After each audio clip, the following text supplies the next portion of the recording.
তার সাথে তো আমাদের ছবি আছে, আমাদের সাথে সবার অনেকের ছবি থাকতে পারে, একজন ব্রথেল গার্ডের ছবি থাকতে পারে, একজন চোরের সাথে ছবি থাকতে পারে, একটা ডাকাতের সাথে থাকতে পারে, মেথরের সাথে ছবি থাকতে পারে, কারণ আমরা শিল্পী। মান্না ভাই তখন জীবিত ছিলেন, আল্লাহ তাকে জান্নাত নসিব করুন। ওই ছবিটার মধ্যে কিন্তু এক সাইডে ববিতা আপা ছিলেন, আর হচ্ছে এক সাইডে কিন্তু মান্না ভাই ছিলেন। উনি আমার সিনিয়র প্লাস আমার বন্ধু মানুষ। দেন জুবাইদা ম্যাডাম এবং তারেক সাহেব একটা জায়গায় কবুতর উঠাবে, মৌসুমি ওখানে ছিলেন। এখানে স্পষ্ট করে একটা কথা বলে দিতে চাই, রাষ্ট্র যেখানে যেই জায়গায় অবস্থান করিবে, রাষ্ট্রের প্রজারা সেখানে অবস্থান করিতে বাধ্য থাকিবে। আমি নারায়ণগঞ্জে বিতর্কিত একজন ব্যক্তি বেনজির সাহেবের, উনি র্যাবের প্রধান ছিলেন। আমি তখন বললাম যে ভাইয়া আপনার সাথে একটু কথা বলবো, যদি সময় দেন একটু, বিনয়ভাবে আমি তাকে অনুরোধ করেছিলাম।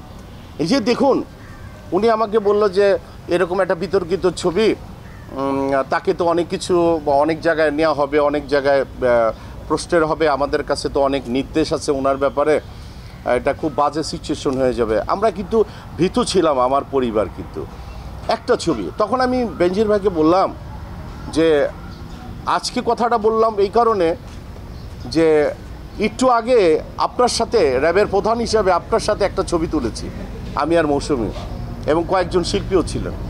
আপনি যখন ক্ষমতায় থাকবেন না, রাষ্ট্র পরিচালনায় কোনো একটি সংগঠন যখন নাকি ক্ষমতায় থাকবে না, তখন এই ছবিটার জন্য কি আমাকে কাঠগড়ায় দাঁড়াতে হবে? তার সাথে তো আমাদের ছবি আছে, আমাদের সাথে সবার অনেকের ছবি থাকতে পারে, একজন ব্রথেল গার্ডের ছবি থাকতে পারে, একজন চোরের সাথে ছবি থাকতে পারে, একটা ডাকাতের সাথে থাকতে পারে, মেথরের সাথে ছবি থাকতে পারে, কারণ আমরা শিল্পী। আমাদেরকে কিন্তু কোট করে কোনো লাভ নেই, আমাদেরকে চেনার মতো কোনো ক্ষমতা নেই, কারণ আমরা হয়ে যাই অহংকারী, ঠিক না?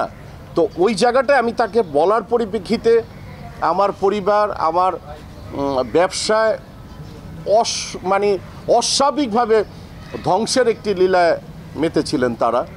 এবং আজকে আমি ভীষণভাবে ব্যথিত। অনেক ছোট ছোট আমার ভাইরা আছে, সাংবাদিকরা আছে, ওরাও জানে কিন্তু আমার এই ব্যথিত হৃদয়। আজকে একটা সময় গিয়ে বাধ্য হয়েছে, হ্যাঁ মৌসুমি নমিনেশন চেয়েছে, 200% শিওর নমিনেশন চেয়েছে, কিন্তু এই কেন চেয়েছে আজকে আমি জাহির করার জন্য আমি আসি নাই। যা যা কিছু ভাবতে পারেন, যা কিছু আপনারা ভাবতে পারেন, কিন্তু কেন চেয়েছিল সে আল্লাহ সুবহানাহু ওয়া তাআলা জানে, আমরা জানি।